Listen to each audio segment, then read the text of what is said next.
Assalamualaikum warahmatullahi taala wabarakatuh. Analisis dimensi.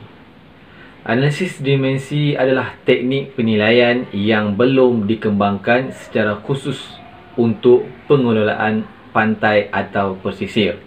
Namun, ini adalah teknik scoping yang sangat berkesan, yang sangat dapat disesuaikan dalam mendapatkan fakta-fakta penting sehingga definisi masalah diperjelas dan kawasan-kawasan ditunjukkan yang memerlukan analisis lebih lanjut.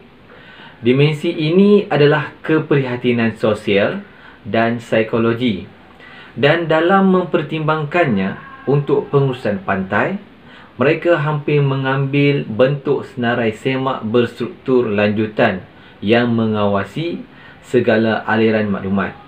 5 dimensi adalah substantif, spesial, temporal, kuantitatif dan kualitatif, di mana 3 istilah pertama berkaitan dengan apa, di mana, bila dari 5W dan model H.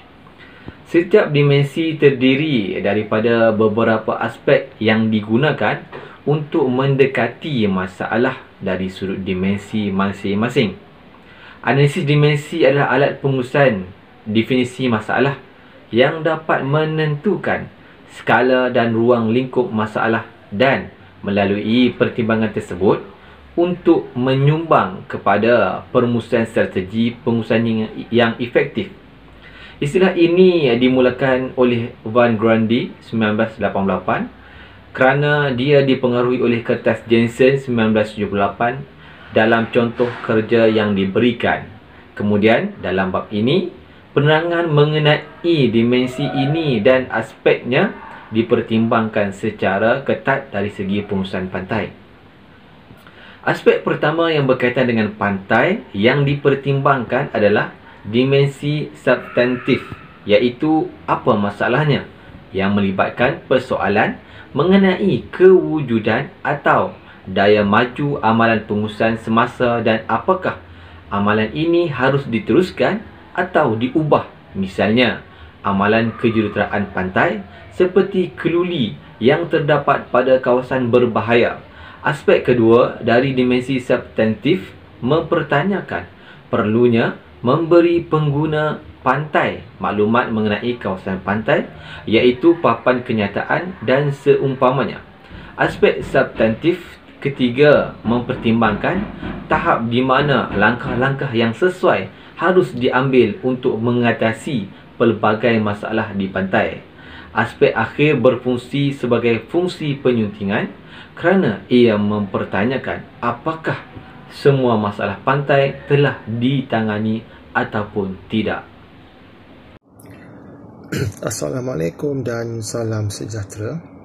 Nama saya Rosyidi bin Saad. Saya akan menghuraikan teknik analisis dimensi, iaitu menguraikan teknik yang kedua, iaitu dimensi ruang ataupun di mana. Okey, di dalam dimensi ruang ini terdapat 3 aspek, iaitu yang pertama tempatan, lokasi tertentu dalam lokasi, terasin ataupun meluas. Okey, dimensi ruang melibatkan menentukan had masalah. Aspek pertama iaitu tempatan ataupun jauh, menilai keperluan sebenar untuk menjelaskan isu-isu sempadan seperti politik atau semula jadi. Aspek yang kedua pula adalah lokasi tertentu dalam lokasi, iaitu mempertimbangkan penyesuaian strategi pengambilan sampel mengikut kriteria yang berlaku di lokasi. Aspek yang terakhir adalah terasin ataupun meluas. Ia bergantung kepada etos bahawa seperti sistem persekitaran yang lain. Contohnya kita mengambil pantai. Okey, perlu ditandatangani secara prospektif secara menyeluruh, terutamanya ketika merancang rancangan pengelolaan. Okey, dimensi ruang ini dianggap sebagai ketersediaan data, klasifikasi kualiti, pendaftaran pantai dan juga kuasa mandi. Contohnya tadi kita mengambil pantai dan juga kuasa mandi tadi. Okey, contoh yang lain dimensi ruang merujuk kepada pengedaran ruang barang. Kita mengambil ruang barang sebagai contohnya klasifikasi penjualan tahunan mengikut kawasan geografi, kawasan grafik geografi akan menjadi klasifikasi ruang. Itu huraian kepada dimensi ruang. Seterusnya saya akan menerangkan dimensi yang ketiga, iaitu temporal. Okey, di dalam temporal ini terdapat 3 aspek juga, iaitu sudah lama ataupun terkini, hadir akan datang, ataupun dan yang terakhir tetap, surut dan aliran ataupun berlanjutan. Okey, di dalam aspek temporal ini adalah analisis dimensi melibatkan aspek mengenai pengaruh masa terhadap masalah berkaitan dengan, contoh yang tadi kita mengambil kawasan mandi.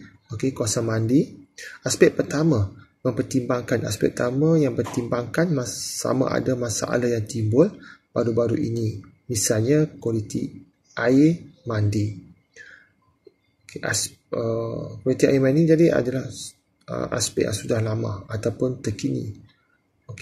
Aspek yang kedua adalah berkaitan dengan keperluan untuk mengenali trend dan corak dalam Reddit dan apakah mereka mempunyai kesan buruk pada pantai. Atau aspek yang ketiga melibatkan aliran semula jadi atau kitaran. Aspek terakhir membahas pemboleh ubah yang berkaitan dengan waktu dan pelaksanaan amalan pengurusan pantai sehingga mungkin kondusif untuk trail semula jadi atau memperbaiki pola masalah. Pemeriksaan dimensi temporal mengidentifikasikan isu-isu umum yang berkaitan dengan pantai mengenai perhasilan laporan kualiti air mandi tap. Ini contohnya kita mengambil air mandi, iaitu kesannya adakah masalah itu baru ataupun lama, dan yang kedua, adakah masalah itu berlaku atau kelihatan seolah-olah baru berlaku. Tetap surut dan juga aliran. Maksudnya adakah masalah selalu ada atau tidak teratur, atau adakah masalah terus berlanjutan. Penyelidik ini juga merujuk kepada masa di mana perkara yang dimaksudkan berlaku. Sebagai contohnya, kita mengambil analisis penjualan tahunan mengikut minggu, bulan dan suku akan menjadikan klasifikasi temporal. Di sini saja untuk penerangan saya. Untuk seterusnya saya memberi laluan kepada sahabat saya untuk menerangkan teknik yang seterusnya. Wassalam. Assalamualaikum warahmatullahi taala wabarakatuh dan salam sejahtera. Nama saya Muhammad Zaki bin Muayyad. Saya akan teruskan perbincangan dalam analisis dimensi analisis dalam kumpulan kami. Saya akan menyentuh tentang dua topik, iaitu dimensi kuantitatif dan juga dimensi kualitatif. Dimensi kuantitatif melibatkan penelpastian aspek yang memberikan pengetahuan berkaitan dengan penyelesaian masalah. Dalam menangani lingkungan pantai, aspek pertama adalah mempertimbangkan keperluan mengenal pasti jumlah sumber yang dapat menimbulkan masalah dan apakah mungkin ianya mempunyai kesan ataupun tidak. Sebagai contoh, Dixon pada tahun 1995 menunjukkan bahawa sekitar 70% pantai di UK dihasilkan oleh aktiviti perkapalan maritim, dan kaitan seseorang harus bertanya, apakah statistik ini mencerminkan apa yang dihasilkan oleh sampel penulis secara umum di kawasan terpencil di mana sampah laut sememangnya sudah dijangka akan menguasai. Aspek kedua di dalam dimensi kuantitatif adalah seperti mengenal pasti tahap pelbagai ukuran masalah, sementara aspek terakhir adalah menyoal jumlah kumpulan pengguna pantai yang dipengaruhi oleh masalah tertentu. Dimensi kualitatif pula berkaitan seperti namanya, iaitu berkaitan dengan menangani kualiti pelbagai komponen masalah. Aspek pertama yang berkaitan dengan pantai menunjukkan perlunya memperuntukkan nilai kepada ukuran sosioekonomi dan juga persekitaran yang dipengaruhi oleh masalah ataupun konflik.